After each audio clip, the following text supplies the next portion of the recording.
Okay, we are going to attempt Swiss Cottage 214 Prelim paper. So I will start with the MCQ, and as I'm doing, I will try to explain what is going on in my mind, and then you can just take this as a go through. So hopefully you can see everything. Which of the following is a vector quantity?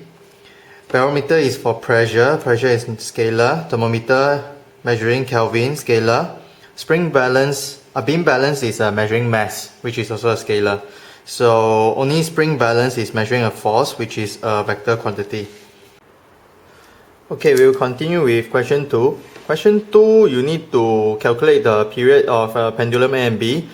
Just be careful here. To calculate the period, you need to take the time here and divided by the number of oscillation that is being done, because period is defined by the amount of time taken for one complete oscillation.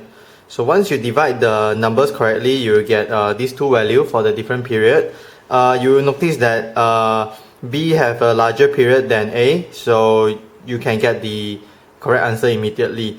But take note that the period is actually dependent only on the length of string. So the longer the string, the larger the period. That's why option B is actually wrong. Okay, it says that the string is shorter for B, but in fact, if you look at the period, period B is larger. So it means that the string in in pendulum B is actually longer. Okay, the period is independent of the mass and is also independent of the angle of the swing. So these two will not affect the period. That's why it is wrong. Question 3, which instrument would be best suited to directly measure circumference? So circumference, vernier caliper is for measuring the diameter. Meter rule, you cannot bend around the basketball, so measuring tape. Anyway, vernier caliper is too small for a basketball. So yeah. Distance time graph, you can directly read the distance from the graph. So your total distance travel is just your d2 minus your d1, and so the average speed is just the total d divided by the total time. So therefore you will get the answer as D. Okay, a train traveling at this speed pass through a station, blah blah blah blah blah blah blah. How far away is the train from the station? When its velocity is 10 meter per second. So 10 meter per second, we are talking about this point. How far is it away from the station? So this is where it enters the pass through the station. So to get the distance, you need to find the area. So this is the time when you need the area underneath the graph. So in this case, you take the bottom parallel line plus the top parallel line, multiply by the height, divide by 2. That will be the formula for finding parallelogram. So pressing the calculator, you will get 240.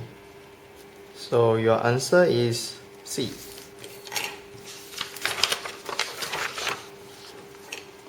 Okay, question 6. Stone is dropped from the top of the cliff at point P and Q. Okay, Q is the point where it hits the ground. Ignore air resistance. What is the acceleration of the stone at point P when compared? Okay, because air resistance is being ignored, that means the net force is only due to gravity, right? So if the net force is only due to gravity, that means at any height, P, Q, or wherever in the middle, the acceleration experienced by the stone would be equal to gravity. So the difference between these 2 points in terms of acceleration will be 0. Okay, a man finds it difficult to push a stationary truck along a road. Which property of the truck is responsible for this? Density will not matter here. friction, but in this case the truck have wheels, so friction is not significant. Gravitational potential energy processed by the truck, because you are pushing along a road, so meaning that GPE will not change because the height is the same. The keyword is here, stationary. So if you want to change something stationary into motion, you need to overcome its inertia. So therefore B is the answer. Laboratory on Earth, measurement of an object revealed that it has a mass and weight. Okay, it's taken to Jupiter, 2 times of Earth, so mass definitely will be the same. Because the gravity of Jupiter is larger, so definitely the weight will be more. So your answer is D. Okay, object P sinks when placed in a beaker of liquid X. The same object P floats when placed in a beaker of liquid Y. Okay, so this question is about density. Whatever floats will have lesser density, so let's put everything together. Okay, so P sinks in X, meaning that the density of X must be larger than the density of P. Oh, sorry, the other way around. Let me change my pen as well.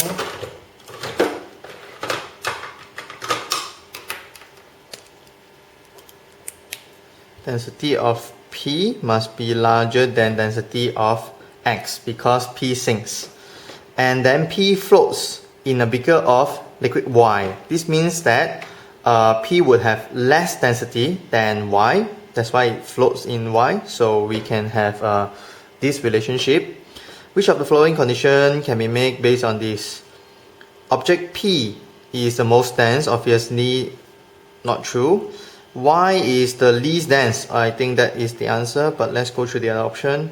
X would sink if you pour into Y, but Y is having a larger density than X, so this is not true. Y is denser than liquid X. That is... oh, sorry. B is wrong because liquid Y is the most dense. So this is wrong as well. So D is the correct answer because Y is definitely denser than X. Aircraft carrier, blah blah blah blah blah blah. Okay, in order to be stable, the center of mass must be in between the two, must be within the base, and these two wheels makes up the base. So C, D, and A are actually out of the base, and if they are the center of gravity, basically the airplane will topple. So definitely answer is B. Figure below shows 120 blah blah blah blah blah. Okay, so we are going to find the resultant moment. That means this thing is not going to be equilibrium. So we have to find out the total clockwise and the total anti-clockwise moment, and then we can make a comparison.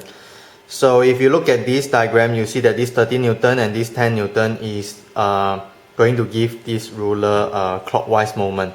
So let's find out what is all the clockwise moment. So we have to analyze it force by force. You cannot add up the two force. That is because they have different perpendicular distance from the pivot. So if you look at this 30 Newton, this 30 Newton is just 20 cm away from the pivot. So since down here they are all using Newton meter, let's change all the cm into meter. So this will be 0.2. Then we add the moment generated by this 10 Newton. So this will be 10 Newton. 120 minus 40 cm, that will give you 80. So it will be 0.8. Okay, this will give you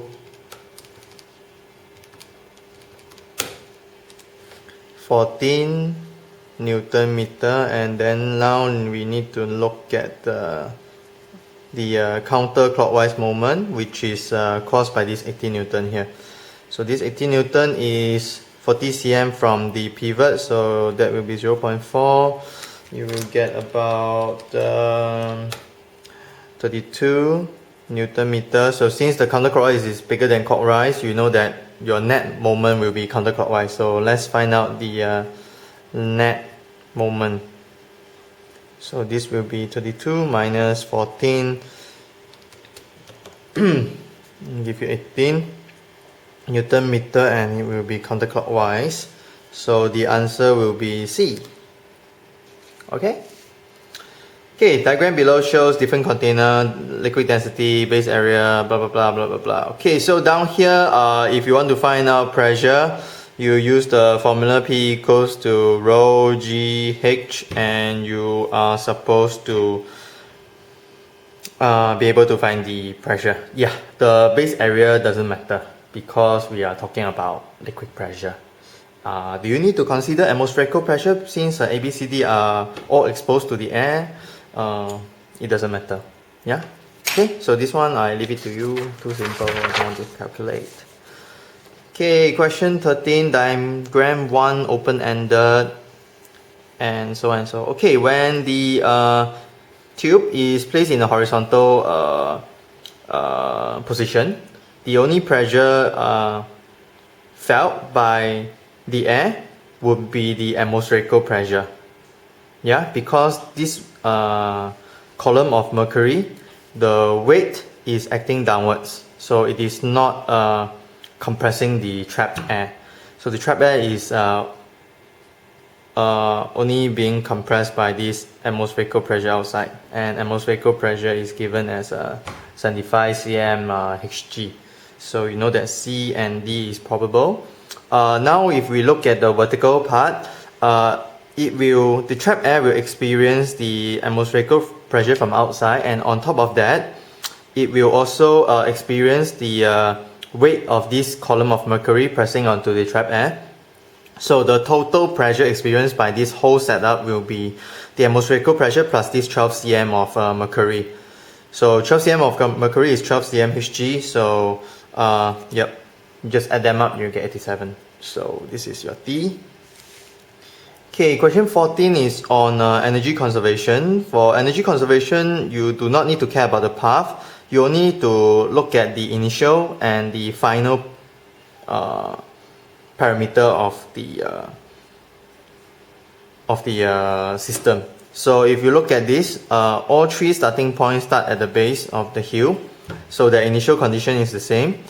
The final condition is also the same because they are at the same point. Yeah, so when you go from the bottom to the top, it's just a change of potential energy. How you want to move around it doesn't matter unless we are talking about power. So in energy terms, all three paths will require the same amount of energy because it's just from H equals to 0 to H equals to the same value, some values. Okay, car motor produce a force F to push a car up a ramp. So this is a ramp. Assume that the car experiences low energy loss. The quantity of the force, the work done by force F. Okay, so this quantity of work done, that means the unit, okay, it must be joules. So apple cannot be equals to an orange. So whatever work done that generated by this force F have to be equal to something of the same unit. So if you look at acceleration, it is of a different unit, you can cancel that out. Power is of W, watts, so definitely is out. So you're only left with B and D to consider. So if we look at D, because the car is going up a ramp, so if you think about it, if you go up a ramp, initial and final, from initial and final there will be a PE change plus a KE change. So the work done produced by this force has to be equal to both PE plus KE. So it cannot be just KE alone. So definitely this one will be on B. Okay, television set is rated at 0.15 kilo kW. How much energy does it use in 15 minutes? So this is about unit, very easy. 0.15 kW is equals to 15, 1, 2, 3, yeah, you just multiply by 1000, you got 150. Then to find out the energy, you just take 150 multiply by 15 minutes, but you need to convert it into seconds. So you will get 135000J. So your answer is D. So I find question 17 really interesting. Now I think most of us would have agreed that when the temperature has increased from 40 to 100 degree, the molecule must have gained kinetic energy, and therefore the average speed of the gas will increase. So we know that option A and option C must be correct. Now the interesting thing about this question is that the piston is allowed to move freely until the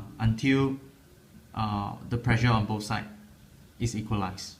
Now what I mean, when the gas inside is initially heated, what happens is that the pressure would increase. So in the beginning, what would happen is that the piston has not yet moved, right? It takes some time for it to move. Let's say the pressure here is now 2 times of the atmospheric pressure, and outside here will be the atmospheric pressure.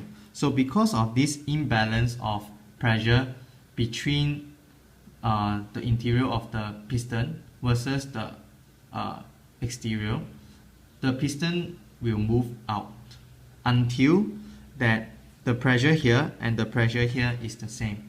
So we know that the exterior pressure is atmospheric pressure, then therefore the interior pressure must also be the atmospheric pressure when the piston has stopped moving. Now, if we have this concept in mind, the volume of the piston has increased, right? But the pressure remains the same now because it is atmospheric pressure. So pressure remains constant, volume has increased. What will happen to the frequency of collision? It is going to decrease, right? So therefore, the correct answer is C. Okay? Okay, why do people feel cold if they do not dry themselves? Okay, water is definitely not a good conductor. Water insulates them from warm air. That is wrong because your body temperature is higher. So heat is actually going out from your body and not the other way around. Water prevents sunlight. Okay, definitely not. Water is transparent. So B, water evaporates. Okay, when water evaporates, the vapor actually turn into gaseous form, and when that happens, it carries some of your body heat away when they go into gaseous state. So B. Question 19. When Brownian motion or spiral is observed, moving point of light are seen. The point of light can be described as... Okay, this moving light is definitely not air particle because air particle is way too small for the microscope to observe them. So as long as you see air particle, you know that it's already wrong. So you're only left with one answer, B. Quite easy.